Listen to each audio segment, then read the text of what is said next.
Floating on cloud nine, basking in the euphoria of marrying the love of my life, I never anticipated the storm brewing on the horizon. The tempest arrived in a deceptively innocent package addressed to my mother-in-law.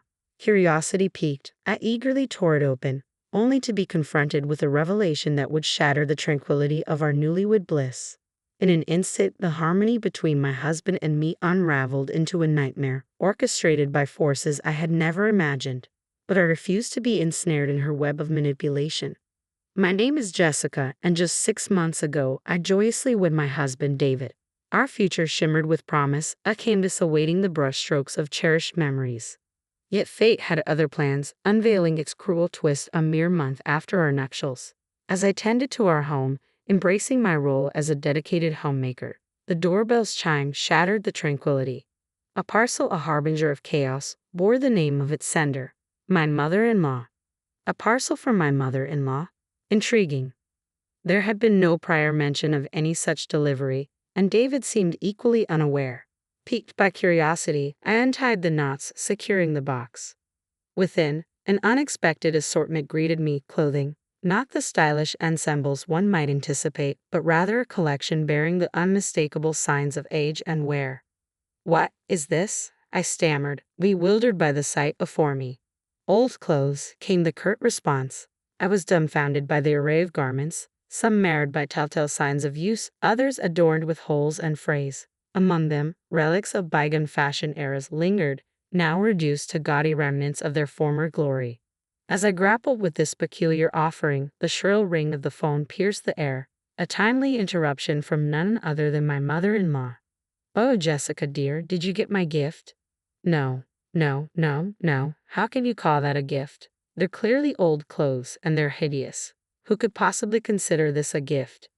As I stood there, bewildered by the unexpected situation, my mother-in-law began to explain casually.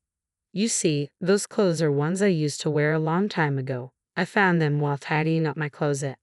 But mother-in-law, some of them have holes in them." "Don't worry, dear. I included some new ones I bought recently. Please try them on."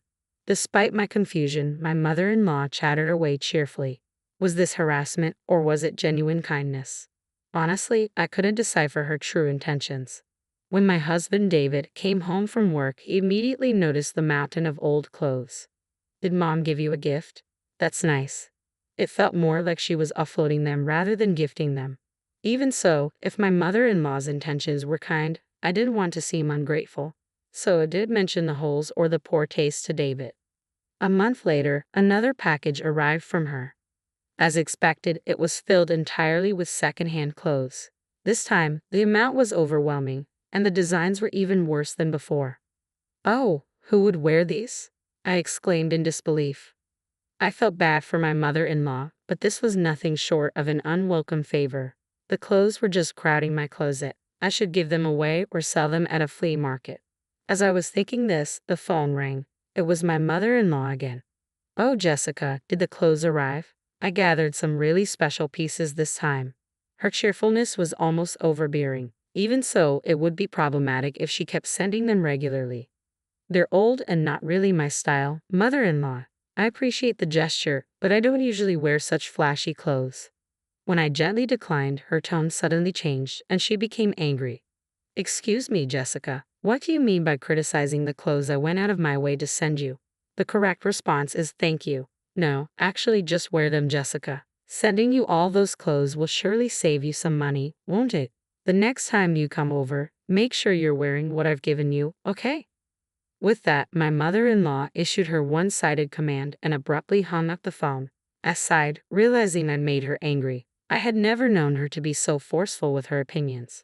That night, I decided to gather my courage and talk to my husband about it. "David, do you have a minute?" "Wait, you got more presents from my mom." "Well, that's what I wanted to talk about." David still thought I was receiving gifts I'd enjoy. When I explained the situation, his eyes widened in surprise. "Second-hand clothes?" "Yes, second-hand clothes, and they're not my style at all. I can't possibly wear them." I told him about my attempt to gently refuse over the phone and how it had upset her. "Can you talk to her, David?" David stayed silent for a while, sensing my distress over the unwanted clothes his mom had sent. I hoped he would come up with a solution to smooth things over between us. "I'll call Mom," David finally said, stepping out onto the balcony with his smartphone. I hoped he could resolve the situation, but when he returned, he said something outrageous. "Mom told me she was just trying to be nice by sending you clothes. You make it sound like it's a nuisance. You should be more grateful." I was baffled by David's words. "Hold on a minute. I told you right. I can't wear those clothes. They're not my style at all. Your mom said she used to wear them. Are you making fun of my mom's taste? That's not what I meant. Besides, some of the clothes even have holes in them. Are you saying I should wear those?" "Enough." Mom started crying when I told her you didn't like the clothes. "Please don't upset her anymore," David yelled. After yelling at me, David stormed off into his own room, slamming the door behind him. "Wait, what? Is it my fault?" I muttered, stunned. I never thought David would take his mom's side. Even if he didn't exactly support me, he could at least try to understand my feelings. I felt as if I had been betrayed by my husband. The following month, another package from my mother-in-law arrived. When I visited my in-laws' home and it was discovered that I wasn't wearing the clothes she had sent, she exploded. "I went to all this trouble to send them to you.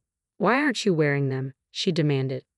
"Yeah, Mom went out of her way to send them to you," David joined in, siding with her against me. "No one really cares or notices what you're wearing. More importantly, it's absolutely the worst that you're wasting Mom's kindness like this," he added.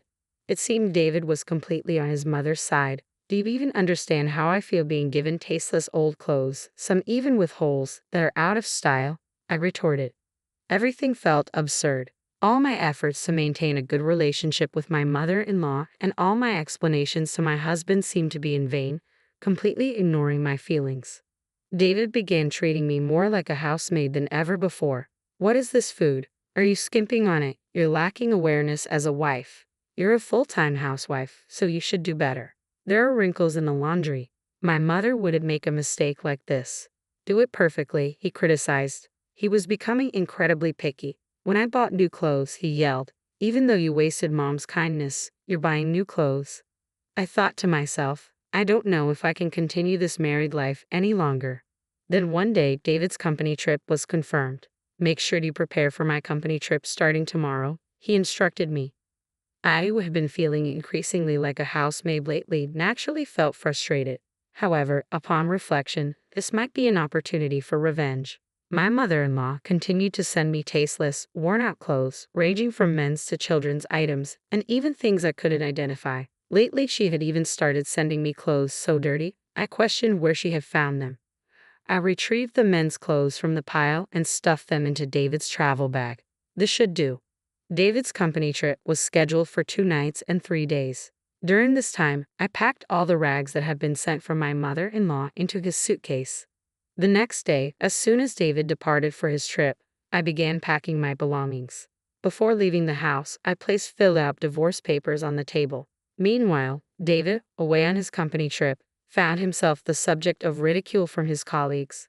"Hey, what's with these raggedy clothes, mate? Did you pick them up from a thrift store? Having a tiff with the missus, eh?" "Serves him right," his colleagues chuckled. That night, as expected, David called me. "Hey, what's the deal with the contents of the suitcase?" he demanded, his fury palpable even over the phone. I struggled to contain my laughter as I questioned David, "Is there an issue with your suitcase?" "What do you mean, an issue? Why are there these shabby clothes in here? Are you out of your mind, making your husband wear these? You think I'm crazy?" I replied calmly. "David, remember what you said, huh? Those clothes were sent as a gesture of goodwill by your mom. It'd be pretty odd for a son to waste such goodwill, don't you think?" Evidently, David hadn't realized the clothes I'd packed were from his mother. At my revelation, he stumbled over his words, caught off guard. "Hey, are you listening? Those clothes were sent by your mom. Since you were all for blaming me alongside her, you'll be wearing them without complaint, right?" I challenged. "Well, that's..." David was utterly flustered. I told him outright, "Do you understand now? Are you finally getting a feel for what I've been going through?" I left the divorce papers at home. Divorce, I'll leave the rest to you. And with that, I hung up, leaving things unsaid. David bombarded me with calls and emails, all of which I ignored. Eventually, I returned to my parents' house. A few days later, my mother-in-law called me. You listen here. You can't get divorced without my approval. If you don't listen, I'll hire a lawyer and sue you for emotional distress, she threatened. I responded calmly, feel free to do so. A week later, my mother-in-law instructed me to meet at a coffee shop for a meeting with a lawyer. I arrived at the specified location to find my mother-in-law, husband, and someone who appeared to be a lawyer waiting for me. What's this? I've already decided on the divorce, so there's nothing to discuss now, I stated firmly. My mother-in-law's expression turned hostile as she snapped, Don't mess around. After all we've done for you, we won't allow a selfish divorce. Exactly, my husband chimed in, echoing my mother-in-law's sentiments. I've become a laughingstock at work because of the clothes you made me wear. Now everyone at the office is laughing at me. A laughingstock? Isn't that essentially mocking your own mother's tastes and clothing choices? I couldn't help but laugh in front of them. My mother-in-law glared at me, her eyes widening in anger. What's so amusing? You're such a cheeky wife, she snapped, then turned to the lawyer. Hey, Mr. Lawyer, she can't possibly request a divorce from her position, can she? I was informed that the wife was the one causing the trouble, the lawyer questioned, looking puzzled. I made it clear, no, it's the other way around. I've been harassed by my mother-in-law and husband, receiving clothes like garbage every single month. Upon hearing this, the lawyer appeared perplexed. This is completely different from what I was told. My mother-in-law seemed flustered by the revelation. Growing impatient with their reactions, my husband abruptly stood up. That's it. I'm divorcing you, you useless wife. I'll demand full emotional distress compensation, he yelled at me. His outburst caught the attention of all the customers in the coffee shop. Seizing the moment, I asked, So, does this mean I owe emotional distress compensation? Wait, who exactly are you talking to? Who, the person behind me? He questioned, puzzled. I kindly clarified that to my puzzled mother-in-law. Just then, a figure from the back of the room emerged before us. David and my mother-in-law were taken aback, their mouths agape with surprise. It's been a while, Mom, David. The person who appeared was David's brother Sam. What, Sam? Why are you here? David asked. Why am I here? Well, to defend Jessica, of course, Sam replied. That's right, Sam. David's older brother is a renowned attorney specializing in divorce, I explained. Wait a minute, Sam. Why? I asked you to defend me, and you declined, my mother-in-law said, sounding perplexed. Of course I declined, Sam's voice rang firm, because it's clear to me that Jessica isn't at fault. And after hearing her side of the story, I discovered that you've been using the money I've been sending home every month under the guise of hard times to torment Jessica, haven't you? That is. My mother-in-law seemed at a loss for words. Indeed, she had been receiving money from Sam every month. While some of it went towards living expenses, she had been using the excess to purchase supper clothes to send to me, all in an effort to torment me. Sam, in a short time, had researched these facts and collected evidence. At you, David, the verbal abuse you hurled at Jessica earlier. It's all been recorded. Sam pulled out a voice recorder and played back the harsh words David had shouted earlier. Of course, this too will serve as substantial evidence in the divorce proceedings. Hey, Sam, you're kidding, right? Why would you side with Jessica instead of your own family? David asked. Sam responded firmly to David's question. I'm a lawyer. No matter how you look at it, the fault lies with you too. Your lawyer also seems to see that there's no hope of winning. Maybe he should decline to represent you. At Sam's words, David's lawyer nodded in agreement and quietly left the cafe. So, you two will be the ones paying the alimony, and Mom, I won't be sending any more money. Understand? With those words, Sam exited the cafe and I followed him. Thank you, Sam, for helping me even though you're busy, I said, bowing my head. Sam responded with a warm smile. No worries. I just can't stand injustice, Leonard, he replied. I'm really grateful for your help this time. Thank you so much. I expressed my gratitude. And thanks to Sam, I was able to divorce peacefully. Of course, I received substantial alimony from my mother-in-law and David. Since the divorce, I haven't heard from my mother-in-law or David, and I've been enjoying the peaceful life. Although parting ways with Sam, who had been so supportive during the ordeal, left me feeling a bit melancholic, I knew I needed to move on swiftly and carve out my own path. I resolved to live my life to the fullest, one that David and my mother-in-law could only dream of envying. With that promise etched in my heart, I embarked on my new journey.